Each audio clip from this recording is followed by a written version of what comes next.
अस्सलामुअलैकुम। आप सब कैसे हैं? आई होप सब ठीक होंगे, अपने घरों में बहुत खुश होंगे। Welcome back to my channel.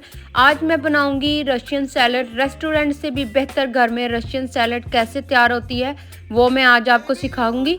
सबसे पहले मैंने 3 मीडियम साइज़ के पोटैटो लिए हैं और इनको इस तरह क्यूब्स में काट लूँगी।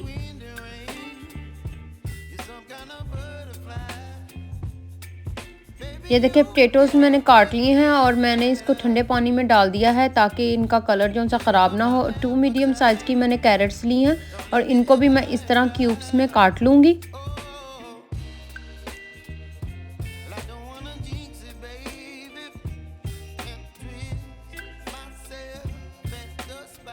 ये देखिए कैरेट्स मैंने काट ली हैं। अब इसको बॉईल करते हैं। पानी मैंने गर्म किया और उसमें मैंने ये कैरेट्स डाल दिए हैं बॉईल होने के लिए। 5 मिनट के लिए मैं इनको बॉईल करूँगी। इनको थोड़ा सा क्रंची सा रखना है तो इसको ज़्यादा बॉईल नहीं करूँगी। ये बॉईल हो गई। अब इसको मैं निकाल लूँगी और ठंडा करने के लिए रख दूँगी। और इसी पानी में मैं 1 कप फ्रोज़न मटर लूँगी और इसको भी इस तरह बॉईल कर लूँगी। मैं 2 मिनट के लिए 3 के लिए मैं बॉईल करूँगी क्योंकि मटर जल्दी बॉईल हो जाते हैं। इनको भी मैं बॉईल कर लूँगी। और ये देखें बॉईल हो गए हैं। अब इसको मैं निकाल लूँगी और इनको भी ठंडा करने के लिए रख दूँगी। और अगर आप मेरे चैनल पे नए हैं तो ज़रूर सब्सक्राइब कीजिएगा मेरे चैनल को। और अब इसी में मैं पोटैटोज़ बॉईल कर लूँगी। इसको भी मैं 5 मिनट के लिए बॉईल करूँगी और उसके बाद इनको मैं ठंडा करने के लिए रख दूँगी। ये देखें इनको भी मैं निकाल लूँगी और ठंडा करने के लिए रख दूँगी। अब इसका हम कर लेते हैं सॉस तैयार। 1 कप मैंने मायोनीज़ ली है और हाफ़ कप मैं लूँगी क्रीम और इसको 5 से 10 मिनट के लिए मैं अच्छी तरह इस तरह से मिक्स कर लूँगी। और आज की टिप ये है कि मायोनीज़ और क्रीम का ठंडा होना बहुत ज़रूरी है।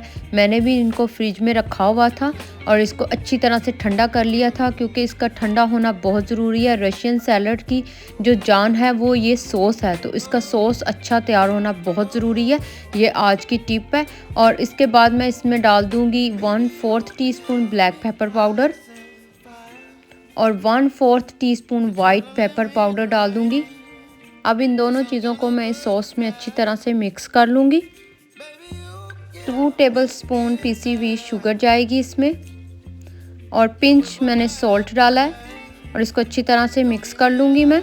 और अब इसको फिर मैं फ्रिज में रख दूँगी ताकि ये और थोड़ी देर के लिए ठंडी हो जाए। उतनी देर में मैं ये फ्रूट्स काट लूँगी। एक मैंने पाइनएप्पल लिया है फ्रेश और इसको इस तरह पीसीज में मैं काट लूँगी क्यूब्स की शक्ल में।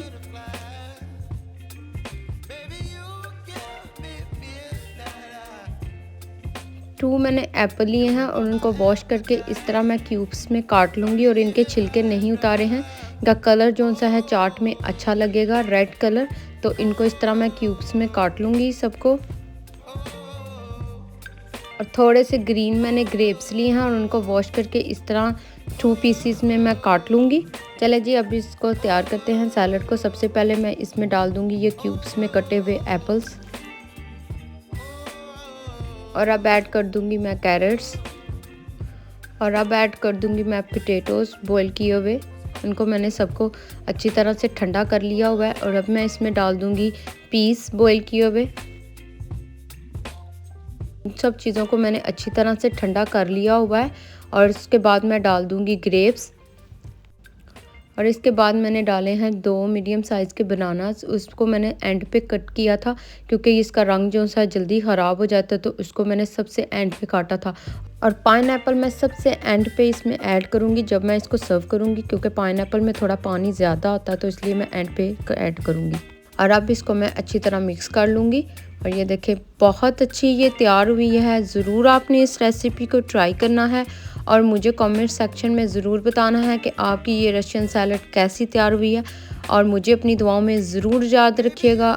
नेक्स्ट वीडियो में एक नई रेसिपी के साथ आऊँगी। और अगर आपने मेरे चैनल को सब्सक्राइब नहीं किया तो उसको ज़रूर सब्सक्राइब कीजिएगा और उसकी बेल आइकॉन को ऑन कर दीजिएगा ताकि मेरी आने वाली हर नई वीडियो आप तक पहुँच सके। और अपना बहुत सा ख्याल रखिएगा। अल्लाह हाफिज़।